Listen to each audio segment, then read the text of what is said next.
धर्मराज युधिष्ठिर का राज्य कब तक चला? जब तक भगवान इस धरती पर थे लीला के लिए। और जब भगवान कृष्ण गए तो पांचों पांडव भी स्वर्गारोहण के लिए चल पड़े। पांचों पांडव भी स्वर्गारोहण के लिए चल पड़े। अच्छा, पांडव जब चले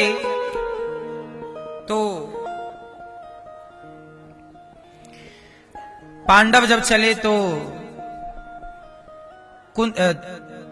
द्रौपदी जी का शरीर गल गया, गिर गई। स्वर्ग की यात्रा में चले ना स्वर्गारोहण के लिए, तो स्वर्ग कौन पहुंचा? द्रौपदी ना पहुंच पाई, रास्ते में गिर गई। क्यों? क्योंकि ये 5 पतियों में सबके साथ समान प्रेम इनका नहीं था। ये प्रेम में भेद करती थी द्रौपदी, इसलिए इन्हें सात शरीर स्वर्ग नहीं जाने को मिला, है ना। ये भीम से ज्यादा प्रेम करती थी। आगे चले, सहदेव भी गिर गए। सहदेव भी सात शरीर नहीं गए। नकुल भी गिर गए, क्योंकि इन्हें अपनी सुंदरता का, अपनी बल विद्या का अभिमान था। भीम भी गिर गए, अर्जुन भी गिर गए। अर्जुन क्यों? अर्जुन भी क्यों नहीं गए सात शरीर स्वर्ग? देखो, गए सब स्वर्ग, गए सब वैकुंठ, पर शरीर के साथ नहीं गए। बात समझ में आ रही है? सात शरीर नहीं गए, इस शरीर को लेकर नहीं गए। इनका सब हिमालय में शरीर गिरता गया, सबका। अर्जुन का शरीर गिरा। अच्छा, अर्जुन क्यों गिरे? कहते हैं कि अर्जुन इसलिए गिर गए क्योंकि अर्जुन ने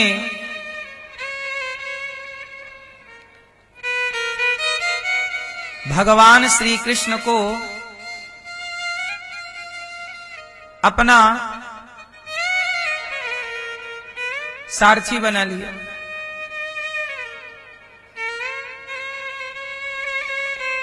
और सारथी जब बने भगवान श्री कृष्ण, तो अर्जुन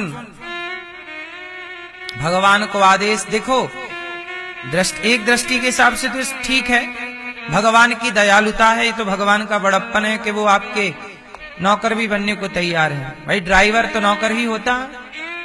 अर्जुन के नौकर बन गए, ड्राइवर बन गए, चल तेरा रथ चलाता हूं मैं। तो भगवान तो रीझ जाते हैं भक्तों पर। अर्जुन भक्त हैं और भक्त पर रीझ गए। पर सात शरीर क्यों नहीं गए?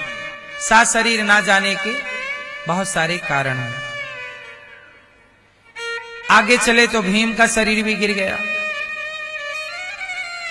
धर्मराज युधिष्ठिर बस गए, लेकिन उनके संग एक कुत्ता था, कुत्ता भी चला गया। अच्छा, वो कुत्ता कौन था? वो कुत्ता भी धर्म ही था, धर्म ही कुत्ते के रूप में चल रहा था। धर्मराज युधिष्ठिर से बोला गया, जब ये स्वर्ग गए तो स्वर्ग में रोका गया, बोले अंदर आप आओ, ये कुत्ते को बाहर करो। धर्मराज युधिष्ठिर को बोला गया कि आप अंदर आओ, आप बाहर कुत्ते को करो, कुत्ता नहीं आएगा अंदर। तो धर्मराज बोले कि यदि कुत्ता नहीं आएगा तो मैं भी नहीं आता। क्यों? धर्मराज युधिष्ठिर बोले कि ये मेरे साथ हरिद्वार से हो गया था, अब इतने लंबे टाइम इसने मेरा साथ नहीं छोड़ा, तो अब मैं इसका साथ क्यों छोड़ दूं? इसलिए इसे अंदर लोगे तो स्वर्ग में आऊंगा, इसे अंदर नहीं लोगे तो मैं भी स्वर्ग नहीं आऊंगा। धर्मराज युधिष्ठिर के धर्म की परीक्षा स्वर्ग के द्वार तक हुई है। यह धर्मराज युधिष्ठिर के धर्म की क्या थी? परीक्षा, कि आप कुत्ते को अंदर लाते हैं, नहीं तो आप नहीं बोलते। जैसे कहीं प्रसाद बट रहा हो तो आप लोग क्या करते हैं? पीछे कर, सब तुम पीछे, मैं अंदर। आदमी नहीं, अपना अंदर घुस घुस के बड़े बूढ़े ठेले लगे, सबको गिरा दे रहा, खुद अंदर, मुझे तो पहले मैं। आप लोग ऐसा करते हैं कि नहीं? पहले मैं, लाइन तोड़ के सीधे अंदर, पहले मैं। सब लाइन में लगे हैं, लेकिन आप आगे घुस जाते हैं, नहीं मैं। धर्मराज युधिष्ठिर कहते हैं कि पहले मैं नहीं, पहले ये कुत्ता। क्यों? क्योंकि इसने मैं से नहीं लाया। देखो कई बार क्या होता है, आप चलते हैं ना, आपके पीछे कुत्ता लग जाता है, वो भी चलता रहता है आपके साथ साथ। तो धर्मराज बोले कि देखो ये मेरे साथ हरिद्वार से हो गया था और लंबे टाइम तक हम लोगों के साथ रहा, सब गिरते चले गए, रास्ता बड़ा कठिन था, सब हार गए, पर ये कुत्ता नहीं हारा। और जब ये कुत्ता ने मेरा साथ नहीं छोड़ा, तो अब स्वर्ग के द्वार पर मैं इस कुत्ते का साथ कैसे छोड़ दूं?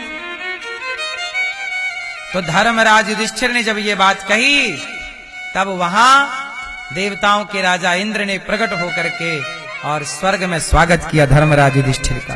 आओ महाराज आओ, आपने धर्म यहां भी नहीं छोड़ा, स्वर्ग के द्वार पर। लेकिन थोड़ी देर के लिए धर्मराज युधिष्ठिर को भी नरक का दर्शन करना पड़ा था। क्यों करना पड़ा था? धर्मराज युधिष्ठिर को भी नरक का दर्शन करना पड़ा। क्यों? केवल इसलिए कि धर्मराज युधिष्ठिर ने भगवान कृष्ण की बात नहीं मानी थी। क्या भगवान ने कहा था कि कह दो अश्वत्थामा मारा गया, उन्होंने अपने से एक लाइन जोड़ दी कि अश्वत्थामा मारा गया, नरोबा कुंजरोबा। भगवान की जस की तस बात पर उन्होंने अमल नहीं किया। इसलिए अच्छा, इसका दूसरा भाव यह है कि धर्मराज युधिष्ठिर को नरक इसलिए जाना पड़ा कि नरक में जो प्राणी थे वो धर्मराज युधिष्ठिर के दर्शन करते ही वो नरक से निकलकर सब भगवत धाम जाने के अधिकारी हो जाएं, उन्हें नरक की यातनाओं से मुक्ति मिल जाए, इसलिए भी इन्हें जाना पड़ा। ये दो बातें हैं। पर आपको बस ये याद रखना चाहिए कि भगवान जो कहते हैं, जो रास्ता बताते हैं, उस पर चलना धर्म है, और भगवान के बताए रास्ते पर ना चलना ही अधर्म है। भगवान कहते हैं कि यहां सच बोल दो, तो वहां सच बोल देना चाहिए। भगवान कहते हैं यहां झूठ बोल दो, वहां झूठ बोल देना चाहिए। यही धर्म है। सच बोलना भी धर्म है और झूठ बोलना भी कई बार धर्म हो जाता है। क्यों झूठ बोलना चाहिए कि नहीं? क्यों मैया झूठ बोलना चाहिए कि नहीं? आप बताओ।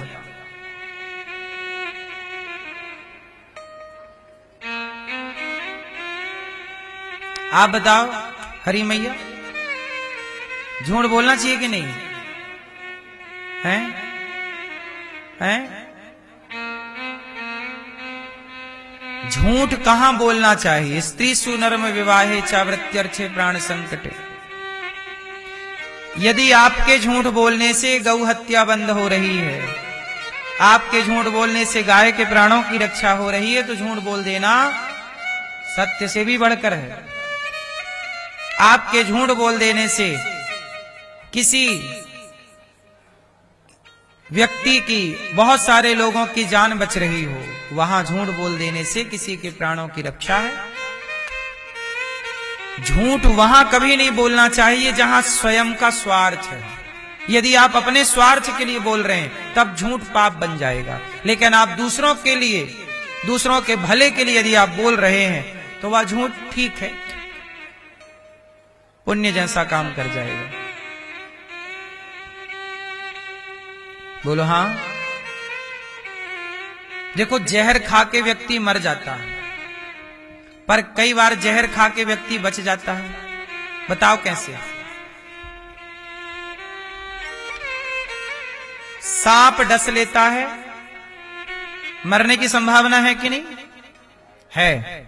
लेकिन आपको पता है सांप का जहर बहुत सारी दवाइयों में प्रयोग होता है। पता है ये बात आपको? सांप का जहर दवाइयों के द्वारा आपको दिया जाता है।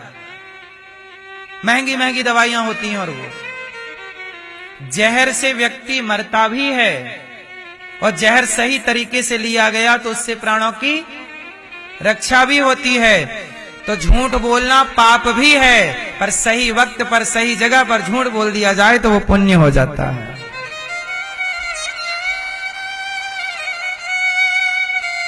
है ना।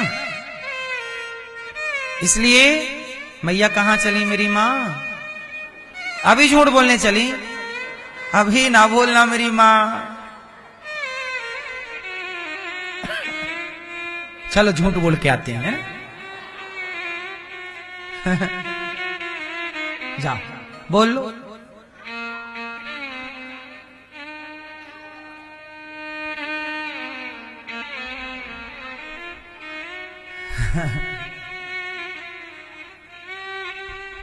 तो क्या बोलना चाहिए हमें? सच बोलना चाहिए, परंतु राष्ट्र हित में, गौ माता के हित में, समाज के हित में यदि झूठ बोलना पड़े तो वह झूठ भी सच ही है, जहां स्वयं का स्वार्थ ना हो। बस ये याद रखिए, यदि आपने तनिक भी अपने स्वार्थ को जोड़कर झूठ बोला तो वह पाप ही है। झूठ बोलना सबसे बड़ा पाप बोला गया। सत्य बराबर तप नहीं, झूठ बराबर पाप। सबसे बड़ा पुण्य सच है और सबसे बड़ा पाप झूठ। सत्य बराबर तप नहीं, झूठ बराबर पाप। जाके हृदय साच है, प्रभु ताके हृदय आप। धर्म न दूसर सत्य समाना, आगम निगम पुराण बखाना। नहीं असत्य सम पातक पुंजा। असत्य से बड़ा, झूठ से बड़ा कोई पाप शास्त्रों ने नहीं बताया। शास्त्र झूठ से बड़ा कोई पाप किसी और को नहीं बताते, झूठ को ही सबसे बड़ा पाप बताते हैं। इसलिए धर्म के विषय में जानना सत्संग के द्वारा, अध्ययन के द्वारा, गुरु चरणों में बैठकर ही जान हम पाएंगे कि क्या सही है क्या गलत है, कब क्या बोलें कब क्या ना बोलें।